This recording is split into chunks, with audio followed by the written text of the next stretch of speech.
toute puissante. Revêtez-vous de toutes les armes de Dieu, afin de pouvoir tenir ferme contre les ruses du diable. Car nous n'avons pas à lutter contre la chair et le sang, mais contre les dominations, contre les autorités, contre les princes de ce monde de ténèbres, contre les esprits méchants dans les lieux célestes. C'est pourquoi prenez toutes les armes de Dieu, afin de pouvoir résister dans le mauvais jour et tenir ferme après avoir tout surmonté. Tenez donc ferme. Ayez à vos reins la vérité pour ceinture. Revêtez la cuirasse de la justice. Mettez pour chaussure à vos pieds le zèle que donne l'évangile de paix. Prenez par-dessus tout cela le bouclier de la foi par lequel vous pourrez éteindre tous les traits enflammés du malin. Prenez aussi le casque du salut et l'épée de l'esprit qui est la parole de Dieu. Alors l'un des plus grands et des stratagèmes les plus subtils de Satan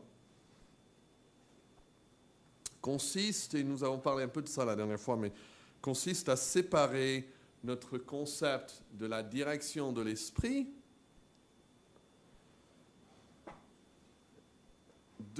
ça c'est un côté, de la présence et la direction de la sainte parole de Dieu. Il y a le Saint-Esprit et il y a la sainte parole. Et Satan veut qu'on sépare ces deux idées dans nos esprits, dans nos vies. Ce serait comme si on pouvait séparer Christ et la croix. C'est ce qu'il veut faire aussi. Les gens viennent Christ, ils aiment Christ, mais sans connaître, sans comprendre, sans mettre leur confiance dans ce qu'il a fait sur la croix. C'est la même chose avec l'esprit. Il veut bien qu'on parle de l'esprit, qu'on se dit dirigé par l'esprit, si on peut diviser cela avec la parole de l'esprit ou la parole de Dieu. Et ça se fait dans les deux sens. On peut divorcer la parole de l'esprit. D'accord ? On peut juste lire la Bible comme un simple document historique ou intellectuel sans réfléchir au fait que c'est l'Esprit de Dieu qui me parle à travers la Bible. Et on peut divorcer aussi l'Esprit de sa parole et penser que l'Esprit va nous communiquer des choses, va nous diriger dans certaines directions sans la présence de sa parole. Mais l'Esprit de Dieu et la parole de Dieu ne doivent jamais être séparés. En fait, la Bible nous montre le rôle de l'Esprit dans la rédaction de la Bible, dans la transmission de la Bible, dans la compréhension de la Bible, dans la réception de la Bible. Et nous avons vu qu'on peut comprendre ce verset 17 dans ce sens. L'épée qui est l'esprit, c'est-à-dire quand on prend l'épée, on prend l'esprit. On ne peut pas séparer les deux. Mais c'est aussi vrai que l'esprit, quand il agit, il se sert de la parole de Dieu. C'est son outil. Et c'est dans ce sens que je veux nous amener à méditer ce soir. La parole de Dieu est l'arme de choix du Saint-Esprit. Okay? Ça, c'est le concept que je veux répéter plusieurs fois. La parole de Dieu est l'arme de choix du Saint-Esprit. On ne peut pas dire, prenez par exemple le verset juste avant, on ne peut pas dire que l'Esprit se sert de la bouclier de la foi dans son combat. Est-ce que le Saint-Esprit met le bouclier de la foi? Non, le Saint-Esprit n'a pas besoin de vivre par la foi parce que le Saint-Esprit étant esprit, il voit et comprend les choses célestes et spirituelles et il est déjà dans les cieux. Mais nous pouvons dire sans aucun doute que le Saint-Esprit se sert de la parole de Dieu comme arme dans sa lutte contre l'ennemi. Donc quand on vient à la parole de Dieu, là on peut dire, ça c'est une arme que le Saint-Esprit utilise dans la lutte contre l'ennemi. Alors il se peut que ce passage soit en train de nous dire juste cela, hein, qu'en prenant cette épée, nous prenons l'arme dont Dieu, le Saint-Esprit, se sert dans ses batailles. Pour illustration, imaginez qu'on vivait à l'époque, hein, où pour faire la guerre, il fallait des épées, etc. Et que vous êtes prêts, vous vous apprêtez même pour passer pour entrer dans la bataille. Et le général qui jusqu'ici a été victorieux dans tous ces combats, il vous approche et il dit, je vais te confier mon épée personnelle, celle avec laquelle j'ai déjà gagné plein de batailles. Et tu regardes ton propre épée et tu vois qu'elle est vraiment, elle n'est pas bonne, elle est même pas aiguë, elle n'est pas à deux tranchants, elle est petite, et tu vois son épée à lui, tu dis, ça serait une bonne arme. Je vais avoir l'arme, pas n'importe quelle arme, mais l'arme qui a été conçue pour le général et utilisée par le général. Ça, c'est l'arme que je veux. Et Dieu nous dit ici, écoutez, quand vous prenez la parole de Dieu, vous prenez l'arme de l'esprit. Et je vais montrer trois choses par rapport à la relation entre l'esprit et la parole de Dieu.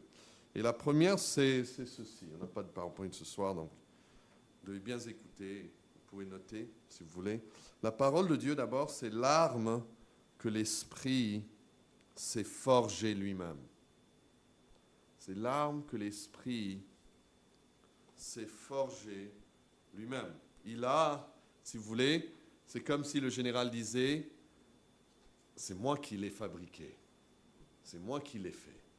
Connaissant la guerre, connaissant les batailles, moi je l'ai fabriqué exprès pour toi.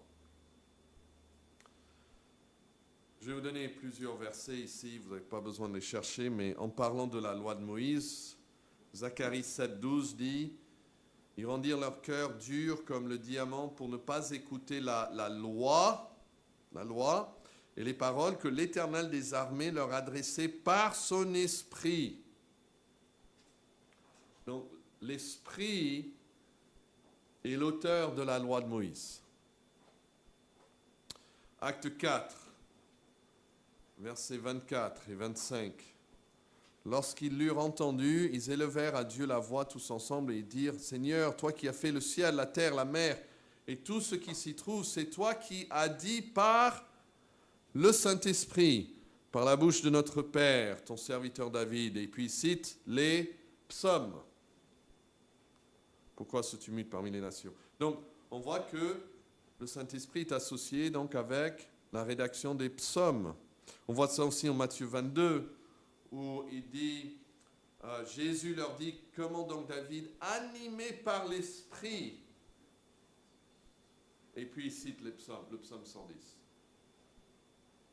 Donc on a la loi, on a les psaumes, acte 28, 25, Paul dit, c'est à la fin du livre, il dit aux Juifs qui sont là, c'est avec raison que le Saint-Esprit, parlant à vos pères par le prophète Ésaïe, a dit, et puis il cite les prophètes. Donc on a la loi, on a les psaumes, on a les prophètes aussi, associés encore à l'Esprit. C'est lui qui a parlé. C'est lui qui a forgé cette arme que nous appelons la parole de Dieu. Et puis en hébreu, deux versets en hébreu. Ce qui est intéressant ici en Hébreu 3 d'abord, si vous voulez trouver, et puis Hébreu 10, c'est que ce même schéma se retrouve dans l'Épître aux Hébreux, mais l'auteur ne mentionne même pas l'auteur humain et attribue des passages directement au Saint-Esprit. Donc, Hébreux 3, verset 7, il va dire ceci. C'est pourquoi, selon ce que dit le Saint-Esprit, aujourd'hui, si vous entendez sa voix, et il cite ensuite le psaume 95, sans prendre la peine de mentionner l'auteur humain. Et puis, si vous y êtes, trouvez Hébreux 10 et verset 15. C'est ce que le Saint-Esprit nous atteste aussi, car après avoir dit, et là il va citer Jérémie 31, mais sans mentionner Jérémie, le nom de Jérémie. Il dit simplement, c'est ce que le Saint-Esprit nous atteste. Donc dans ces exemples, l'auteur de l'Épître aux Hébreux ne considère pas Jérémie ou l'auteur du psaume 95 en fait comme pertinent pour son argument. Son objectif semble simplement de souligner que les Écritures qu'il cite proviennent directement du Saint-Esprit. C'est lui qui nous parle, c'est dans le présent, il dit. Ok, donc on a la loi, les psaumes, les prophètes. Qu'en est-il des évangiles? Jean, chapitre 14. Regardez les versets 25 et 26, Jean 14, 25. Jésus, en fait, il parle dans son rôle de prophète ici, parce qu'il est le grand prophète. Et il parle du Saint-Esprit, il parle de son ministère. Et il dit, Jean 14, 25, « Je vous ai dit ces choses pendant que je demeure avec vous, mais le Consolateur, c'est qui le Consolateur? L'Esprit Saint, que le Père enverra en mon nom. Qu'est-ce qu'il fera? Il vous enseignera toutes choses et vous rappellera tout ce que je vous dis. C'est très beau là, on voit la Trinité. Le Père va envoyer l'Esprit en mon nom et l'Esprit va les rappeler de ce que Jésus a dit. Regardez Jean 16. Jean 16, peut-être une page de plus, verset 13. Quand le Consolateur sera venu, qu'est-ce qu'il appelle ici, le Consolateur? L'esprit de vérité. Il vous conduira dans toute la vérité, car il ne parlera pas de lui-même, mais il dira tout ce qu'il aura entendu, et il vous annoncera les choses à venir. Donc on peut ajouter les évangiles aussi. Le rôle du Saint-Esprit dans la rédaction de la loi, des prophètes, des psaumes, des évangiles. Et puis deux exemples qui parlent de toute la Bible. J'espère que vous connaissez bien ces deux exemples. 2 Pierre 1, 21, 20 et 21. Il dit que ce n'est pas par une volonté d'homme qu'une prophétie n'a jamais été apportée, mais c'est quoi? Voilà, poussé par le Saint-Esprit que des hommes ont parlé de la part de Dieu. Donc vous voyez, c'est la parole de Dieu. Il y a les hommes, mais ils sont poussés par le Saint-Esprit. Et puis, on n'a pas le nom du Saint-Esprit ici, mais c'est le verset clé.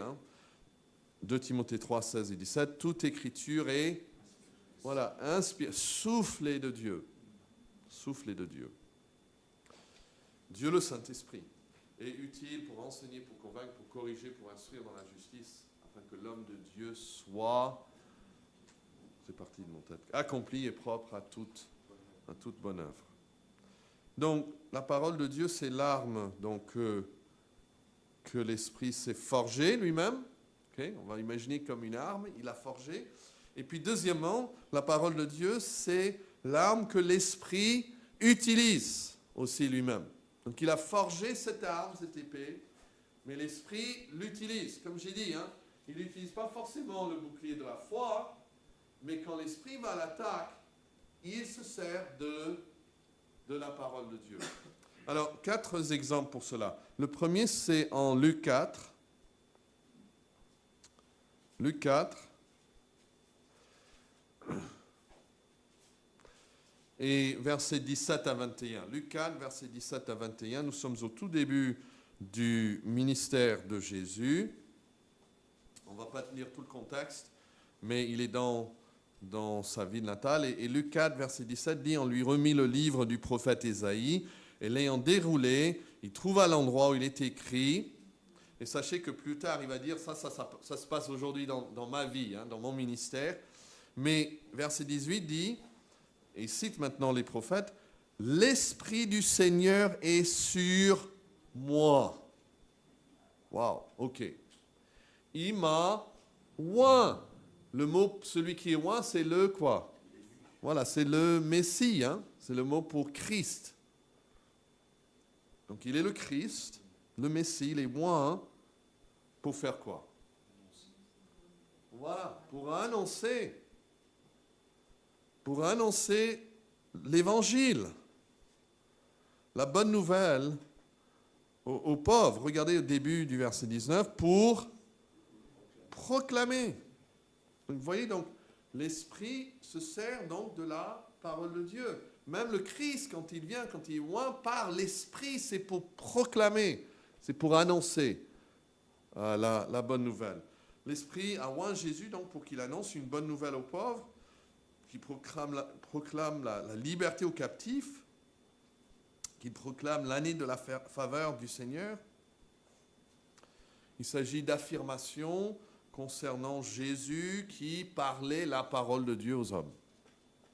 Hein, Jésus va dire, écoute, je ne donne rien sauf, je ne parle pas de mon propre chef, hein, je parle de la part de Dieu. L'Esprit a donné à Jésus le pouvoir de transmettre le message pour lequel il a été envoyé. Ça, c'est Jésus. Maintenant, Pierre. On ne va pas le lire, mais acte 2. Acte 2, c'est un long sermon de la part de Pierre. Et rappelez-vous que ce même Pierre, juste quelques semaines auparavant, il avait renié Jésus 3 fois par crainte de l'homme. Et maintenant, il est devant ces mêmes personnes, hein, mais beaucoup plus. Plus de 3000 personnes. Et il est transformé. Pourquoi il est transformé? Parce que le Saint-Esprit lui a été donné. Et l'Esprit en lui le pousse à faire quoi? Ce que Jésus a fait en fait. Il est venu pour proclamer la bonne nouvelle.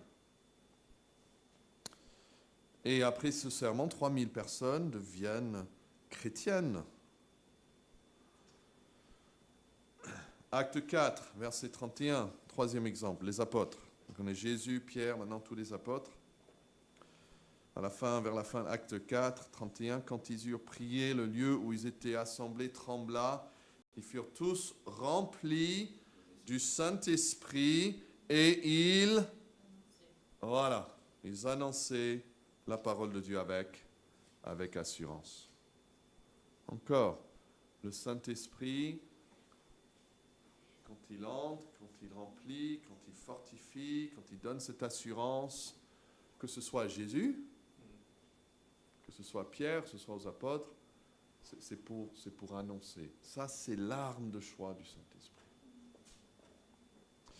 Et puis 1 Thessaloniciens 1, l'exemple de Paul ici. 1 Thessaloniciens 1, si vous pouvez les trouver, parce qu'on va le voir aussi pour le troisième grand point. 1 Thessaloniciens 1, verset 4, « Nous savons, frères bien-aimés de Dieu, que vous avez été élus. » Alors nous on ne voit pas l'élection d'une personne, c'est ce que Dieu fait, c'est invisible. Comment est-ce que Paul sait qu'ils sont élus? Verset 5, « Notre évangile n'a pas été prêché en parole seulement, mais avec puissance. » Qu'est-ce que ça veut dire puissance? Il le dit juste après. Avec l'Esprit Saint et avec une pleine persuasion, car vous n'ignorez pas que nous nous sommes montrés ainsi parmi vous à cause de vous, et vous-même, vous avez été mes imitateurs, et ceux du Seigneur, en faisant quoi? En recevant la parole, au milieu de beaucoup d'afflictions avec la joie du Saint-Esprit. Là encore, nous voyons que quand il annonce par le Saint-Esprit, quand il œuvre par le Saint-Esprit, c'était avec la prédication. Hein? Notre évangile, donc il dit, vous a été prêché avec l'Esprit Saint. C'est ce qu'il est en train de dire. Il le dit dans le négatif. Mais Si on mettait la même chose dans le positif, il dit, notre évangile vous a été prêché par le Saint-Esprit. Avec le Saint-Esprit, avec plein de persuasion, avec puissance. Donc Jésus, Pierre, les apôtres, Paul, on voit que le Saint-Esprit se sert de la parole de Dieu comme son outil à travers ses serviteurs.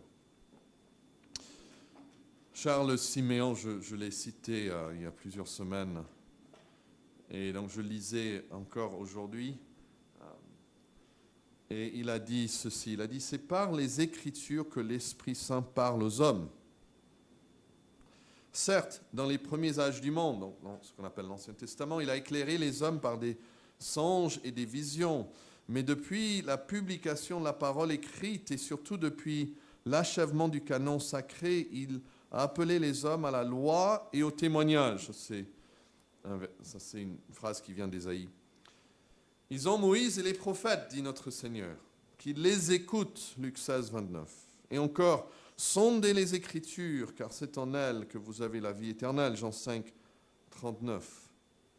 Nous ne disons pas que le Saint-Esprit n'utilise jamais d'autres moyens pour vivifier ou réconforter l'âme des hommes. D'accord ? Ça, c'est un point important. Nous ne disons pas que le Saint-Esprit n'utilise jamais d'autres moyens pour vivifier ou réconforter l'âme des hommes, mais les Écritures sont le moyen par lequel il agit habituellement, principalement. Et puis il fait référence ici à Éphésiens 5, 26, qui parle d'être lavé par la parole, par l'eau de la parole, merci. Et il dit, il n'agit jamais qu'en parfaite conformité avec elle, c'est-à-dire les Écritures. Donc c'est comme ça que le Saint-Esprit agit, à travers, toujours en conformité à sa parole, c'est sa propre parole, mais aussi à travers sa parole. Donc c'est l'Esprit qui a forgé donc, cette arme qu'on appelle l'épée, qui est la parole de Dieu. C'est le Saint-Esprit qui l'utilise.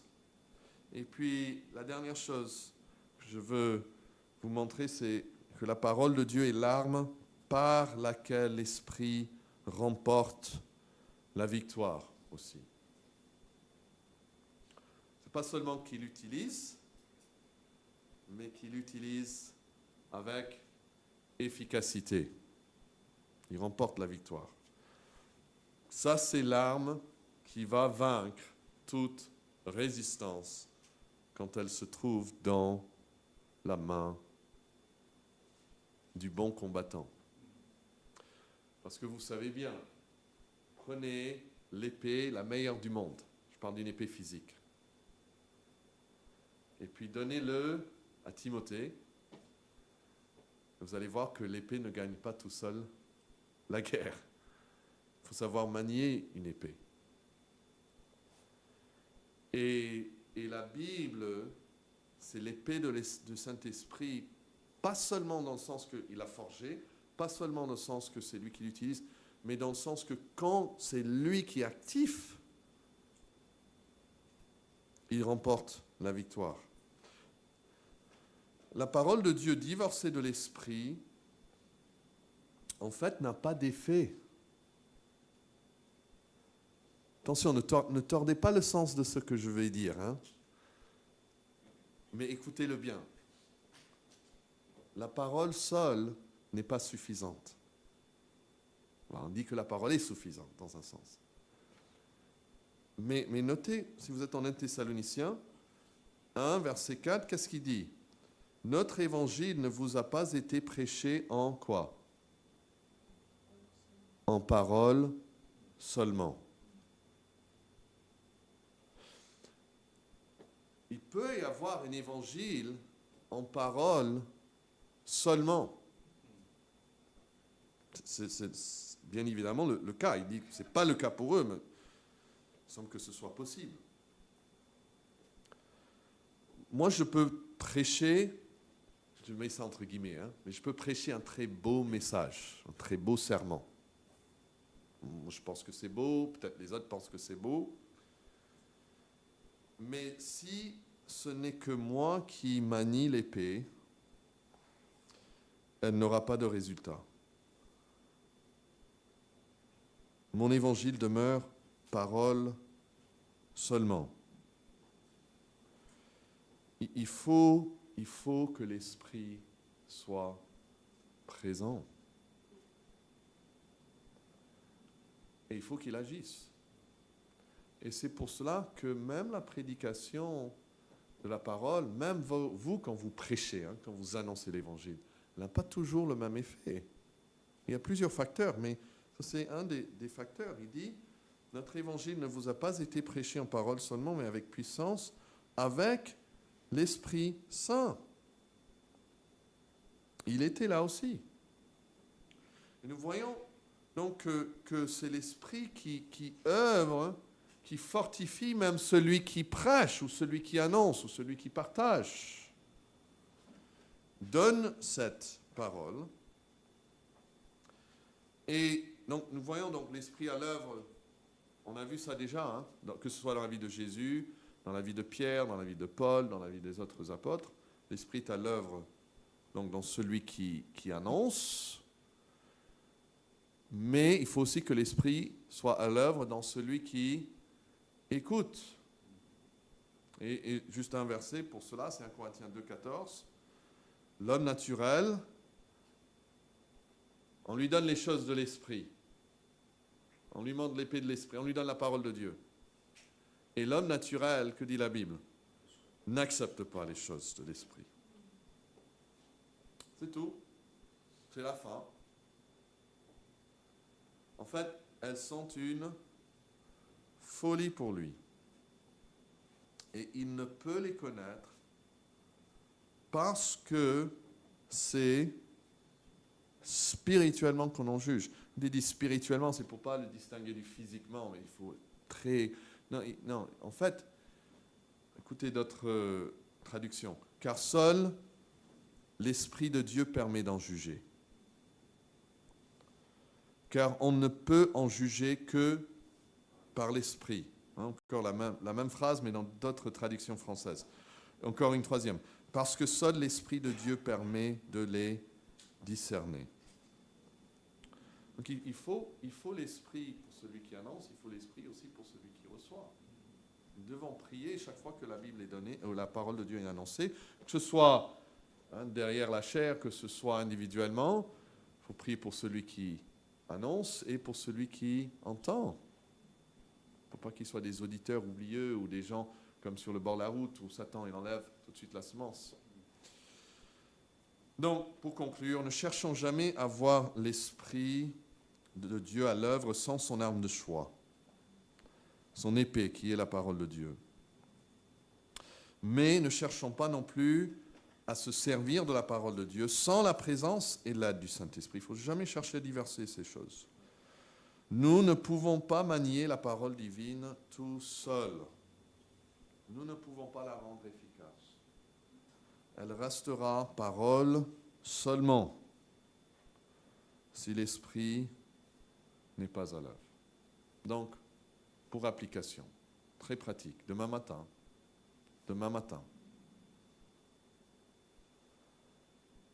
prends la Bible, et avant de lire, priez Dieu, prie Dieu qu'il te donne l'aide du Saint-Esprit pour comprendre, pour ouvrir les yeux de nos cœurs, comme par la Bible, notre entendement, pour pouvoir la comprendre, pour l'appliquer. Et puis faites de la lecture aussi de la Bible une priorité.